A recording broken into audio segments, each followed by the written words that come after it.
Ever heard that saying about money? Money can't buy you happiness. Yeah. Well, in the case we're diving into, someone thought it could buy them a way out. Oh, interesting. We're taking a deep dive into a case featured on the Wednesday Crime YouTube channel. Okay. Yeah, I've seen those. And believe me, they really know how to craft a story. They really do. They excel at building suspense. Exactly. And that's what we're going to do today. Buckle up, because we're headed to Palm Beach County, Florida. Okay. Our story centers on Makeva Jenkins, a successful entrepreneur and mother of 3, Wow. whose life is tragically cut short. Oh, no. The initial assumption is a home invasion gone wrong, Right. but there's a lot more to uncover. I bet.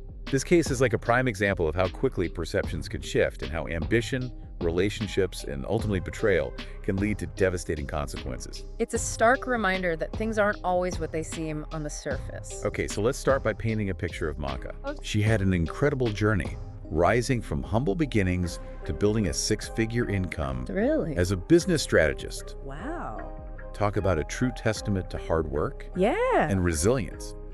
In a Facebook post from 2013, she even shared about overcoming homelessness. Oh, wow. That takes an incredible amount of determination. Definitely. Maka's story really highlights the complexities of social mobility.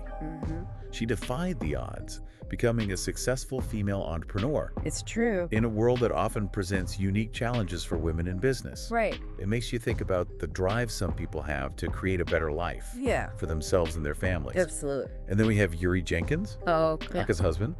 Initially, they seem like a power couple, both driven entrepreneurs. Okay.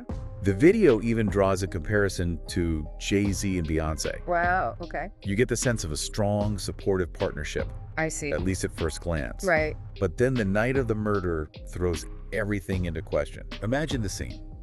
A masked intruder Okay. breaks into their home, demanding money. Oh, no. Shots are fired, Oh, my gosh. Maka is killed, and the intruder escapes in a white Dodge Charger.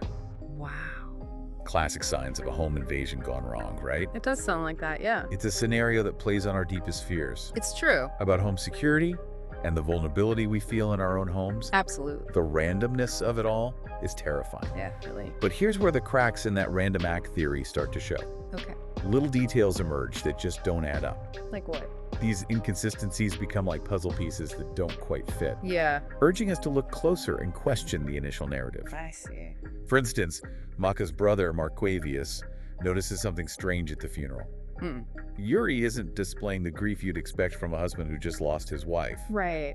He seems detached, almost too composed. That observation plants a seed of doubt. Yeah. It raises the question, is Yuri's grief genuine, or is he masking something darker? And that doubt deepens when Yuri vehemently insists on his innocence, despite growing evidence against him. But here's the real kicker. What's that? When he discovers he's not the beneficiary of Maka's $500,000 life insurance policy, he utters a truly strange phrase. Really? He says, "I guess she didn't change it in time." Wow. What do you make of that? That statement is so loaded. Right. Is it genuine shock? Or a slip of the tongue? Or a calculated attempt to deflect suspicion? Right. It's open to interpretation, adding another layer of intrigue to the case. And let's not forget another glaring detail. What's that? The intruder didn't actually steal anything. Oh, yeah. Wouldn't a typical robber have taken valuables? Right. All these inconsistencies start to paint a different picture. Yeah. This feels less like a random act and more like a targeted attack. The focus of the investigation begins to shift Right. away from the unknown intruder and towards those closest to Maka, I guess so. leading us to wonder who would benefit from her death. And that's when the case takes a dramatic turn. Okay. Remember Dimitri the friend who was present during the home invasion? Yeah. Well, he decides to cooperate with the police, and his testimony unravels everything.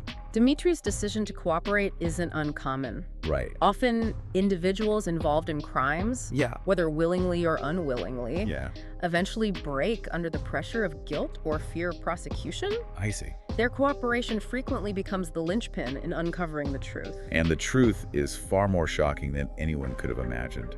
What happened? Dimitri reveals that the entire home invasion was staged. Oh, wow. A meticulously planned murder for hire, Oh my gosh. orchestrated by Yeah. You guessed it. Yuri. Really, it's a complete reversal Got of it. the initial perception we had of the grieving husband. Totally. It's a classic betrayal narrative, but what's even more unsettling are the motives behind this horrific act. So what drove Yuri to such extremes? Yeah. Dimitri reveals a tangled web of motivations. Mhm. Yuri's infidelity and desire to start a new life Mm-hmm. with another woman, coupled with his desire for Maka's money. Wow. It's as if he believed he could literally buy his way out of his current life. This case forces us to confront some of the darker aspects of human nature. Yeah, it's true. It speaks to the dangers of entitlement, where personal desires become so distorted Yeah. that they lead to unthinkable acts. That's awful. We're left to grapple with the question, how far is someone willing to go when driven by such powerful and ultimately destructive motivations? And as we dig deeper into the details of this plot, it only gets more disturbing.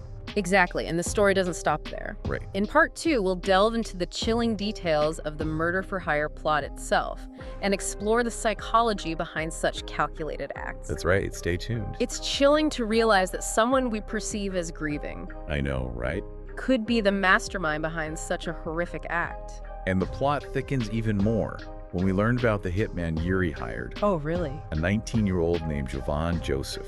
An acquaintance of Dimitri's, it seems Yuri strategically exploited that connection. The premeditation involved is disturbing. Yeah. The fact that Yuri, Jovan, and Dimitri met beforehand, discussing different murder scenarios, really underscores the calculated nature of the crime. Absolutely. This wasn't a crime of passion, but a carefully orchestrated plan. It's unsettling, to say the least. Definitely. They even considered killing Maka at her workplace. Oh, wow. Or staging a car accident. Oh, my God. The level of cold-heartedness involved is just staggering. It forces us to contemplate the psychology of individuals who become entangled in such plots. Mm-hmm. What leads someone to take a life for money? Right. Is it financial desperation? A lack of empathy. Or perhaps a twisted sense of loyalty or coercion? It's a complex question with no easy answers. And while Yuri might have been the mastermind Right. behind this horrific plan, Jovan was the one who ultimately pulled the trigger. Right. It makes you wonder how someone so young could become involved in such a dark and violent act.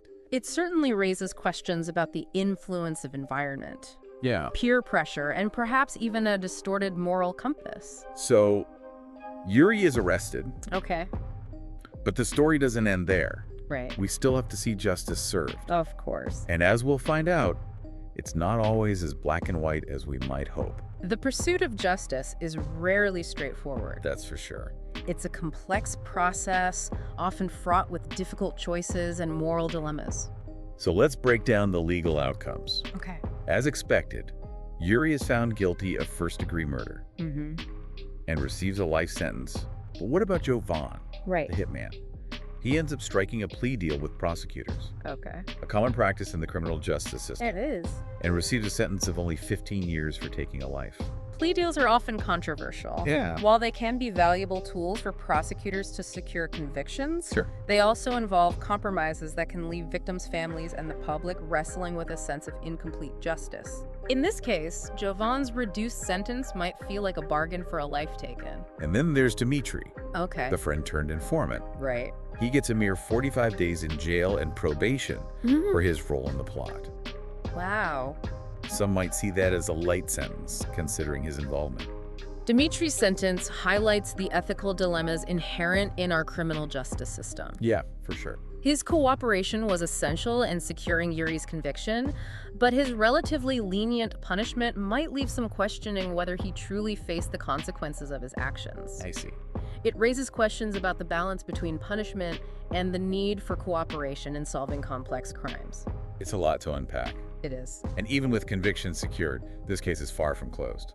That's often the nature of true crime, isn't it? I think so. Even when the legal process reaches a conclusion, lingering doubts and unanswered questions can keep us pondering the complexities of a case. For example, there are inconsistencies in Jovan and Dimitri's testimonies. Oh, They disagree about the amount of money Jovan received for the murder. okay. And it's unclear whether Dimitri was paid for his role in the plot. And perhaps, most intriguingly, the source of the murder weapon remains a mystery. Oh, wow. Was it Yuri's gun, as Dimitri claimed? Right. Or did Jovan obtain it elsewhere? These discrepancies remind us of the inherent fallibility of human memory. Yeah. Eyewitness accounts can be influenced by various factors, including stress, trauma, and even the passage of time. It's true. It also raises questions about their motivations for these inconsistencies. Right. Were they simply lapses in memory or attempts to downplay their own involvement? It's these unanswered questions that keep us captivated by true crime. Yeah. It's not just about the crime itself, Right. but about unraveling the layers of deception and searching for a deeper understanding of human behavior. This case, with its shocking twists and unsettling ambiguities, compels us to think critically about the information presented and to grapple with the complexities of truth, justice, and the human condition. This story is a stark reminder that appearances can be deceiving, It's true. and the people we think we know best can be capable of unimaginable acts. It's scary. It's a tragic tale of betrayal, greed, and the devastating consequences of unchecked ambition. And as we move into the final part of our deep dive, Okay. we'll reflect on the broader implications of this case and consider what lessons we can learn from Maka's tragic story. I'm good. This whole case just leaves you with a heavy feeling. Yeah, it really does, Maka's life was cut short. Right. Her children left to grapple with the loss of their mother. It's just awful. And the horrifying truth about their father's actions. I know. It's hard to even fathom the pain and confusion they must be going through. The video mentions that Maka had threatened to divorce Yuri Oh, really? over his infidelity. Right. It makes you wonder if there were warning signs, Yeah. red flags that maybe she missed or chose to ignore. Maka's story underscores the importance of recognizing those red flags in relationships. For sure. It's crucial to trust our instincts and to prioritize our own safety and well-being. Yeah. Sometimes the hardest thing, but the most important thing, is knowing when to walk away from a situation that feels dangerous or unhealthy. This case is a chilling example of how appearances can be deceiving. It really is. It reminds us that even those closest to us can be capable of unthinkable acts. It's unsettling, to say the least. It really is. It challenges our sense of security and forces us to confront the complexities of human behavior. For sure. We often believe we can judge character, Right. but this case reminds us that darkness can lurk beneath even the most charming facade. So as we wrap up this deep dive, Right. what are some key takeaways for our listeners? Well, What can we learn from Maka's tragic story? I think one of the most important takeaways is the importance of awareness. Okay. Awareness of the red flags in relationships, Sure. awareness of the potential for manipulation and deception, and awareness of the resources available to those who might be in danger. Absolutely. This case also emphasizes the importance of seeking help when we need it. Definitely. Whether it's reaching out to a trusted friend or family member, Right. or contacting a professional organization that specializes in domestic violence or relationship issues, there's no shame in asking for support. And finally, I think this case reminds us that even in the face of tragedy, Yeah. it's important to hold on to hope. Yeah, I agree. Hope for healing, hope for justice, and hope for a future where such horrific acts become less frequent. Well said. This deep dive has been emotionally heavy, It has. but it's also been incredibly insightful. Yeah. I hope our listeners will take these lessons to heart We too. and prioritize their own safety and well-being. Absolutely. And remember, if you or someone you know is experiencing domestic violence, there are resources available to help. There are. Don't hesitate to reach out. Until next time, stay safe and stay informed.